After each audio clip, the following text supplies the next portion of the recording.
Imagine a world where we awaken to this reality, where we see God not in statues or wafers, but in the eyes of every stranger, the pain of the suffering, and the potential of our own souls. What if, instead of praying for God to heal the sick or feed the hungry, we asked for the courage to wield the divine gifts we've been given, our compassion, our creativity, our capacity for love, to transform the world ourselves? This is not a call to abandon faith, but to redefine it, to shift from passive worship to active embodiment of the divine. The question is not whether God exists, but whether we dare to live as though God's love flows through us, dismantling borders, healing wounds, and building a world where every act of kindness is a sacred rebellion against despair. Will you cling to the comfort of old rituals, or will you step into the radical truth that you are God's vessel, called to make heaven a reality on earth? What if everything you've been taught about God is only half the story?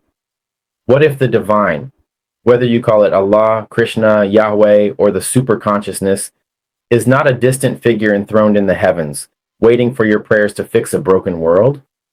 Picture this. God is not confined to the stained glass windows of churches or the ancient stones of temples, but burns brightly within you, a spark of infinite love, yearning to ignite the world through your hands, your heart, your actions. In the stillness of a Catholic monastery, I discovered a truth that shook me to my core. The divine is not out there, separate from us, but woven into the very fabric of our souls, calling us to stop begging for miracles and start becoming them.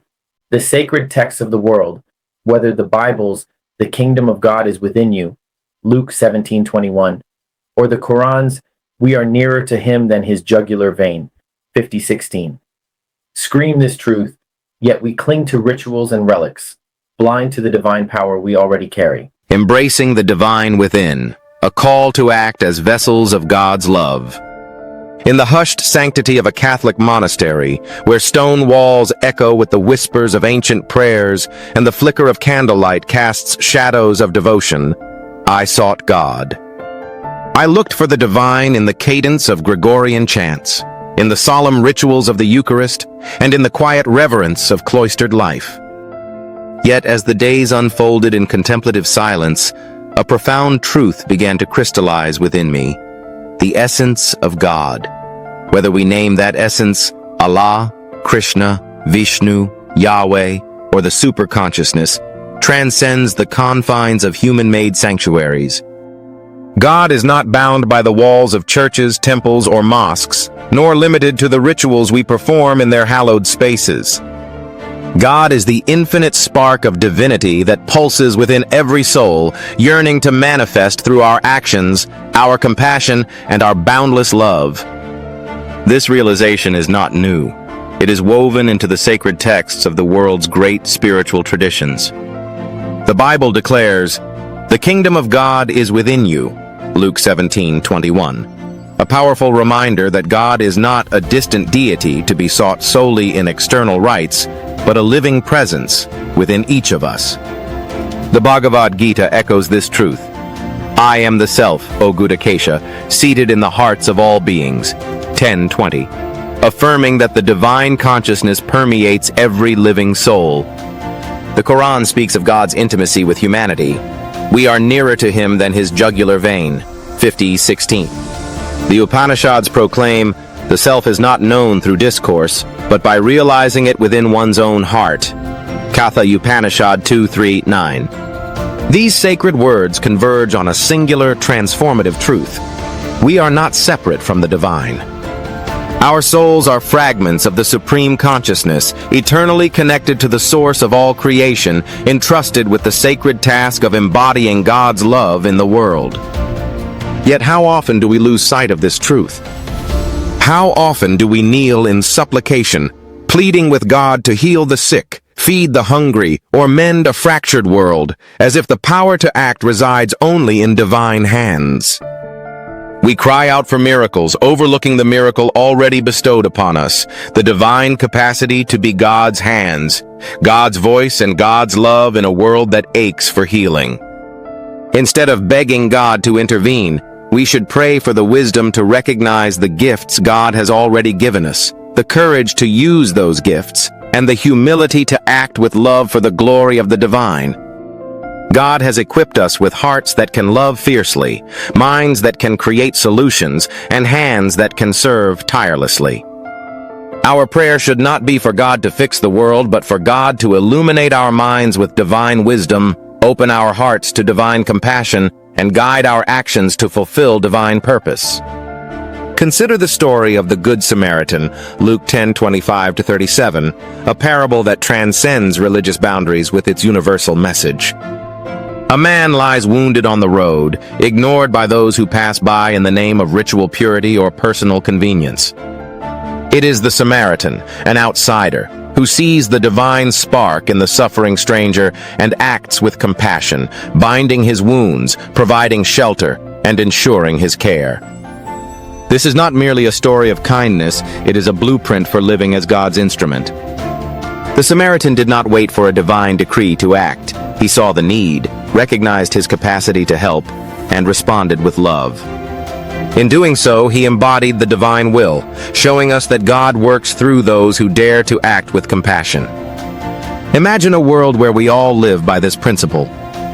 Imagine a world where we no longer seek God in statues carved from stone, in wafers or bread offered as sacred symbols, or in rituals that, while meaningful, can sometimes distract us from the living divine within. What if we saw God in ourselves and in every person we meet, whether a neighbor, a stranger, or someone from a different faith or culture?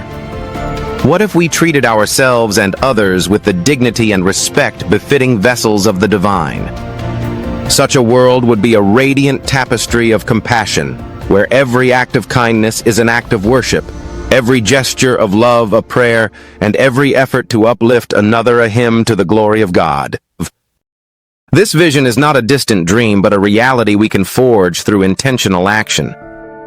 Picture a community where the sick are not left to suffer in silence, but are cared for by neighbors who see their pain as a call to embody God's healing love.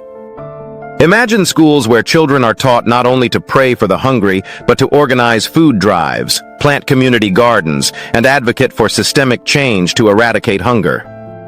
Envision workplaces where colleagues treat one another with respect, recognizing the divine spark in every soul, fostering environments of collaboration and mutual upliftment.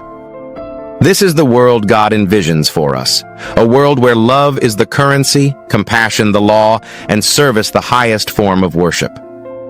The transformative power of this perspective is evident in the lives of those who have embodied it. Consider Mother Teresa, who saw Christ in the poorest of the poor and dedicated her life to serving them, not as an act of charity, but as an expression of divine love.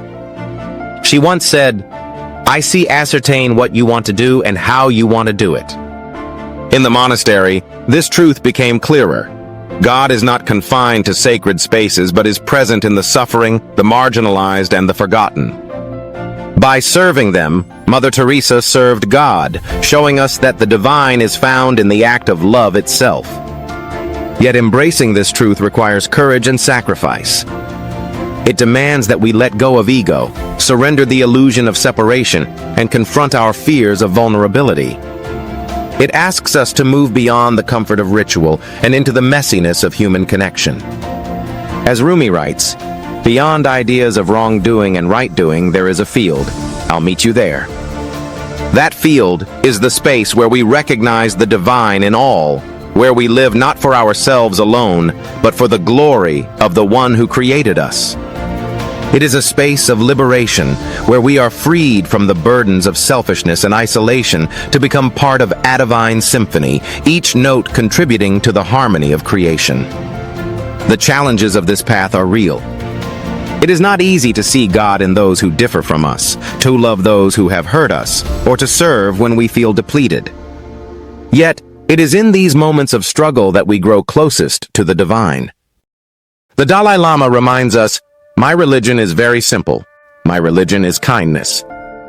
Kindness is not a passive sentiment, but an active choice to see the divine in another and to act accordingly. When we feed the hungry, we are not merely performing a charitable act. We are allowing God to work through us. When we advocate for justice, we are not just fighting for fairness. We are manifesting God's vision of a world rooted in equity and love. When we comfort the grieving, we are not only offering solace, we are channeling divine compassion. What would such a world look like?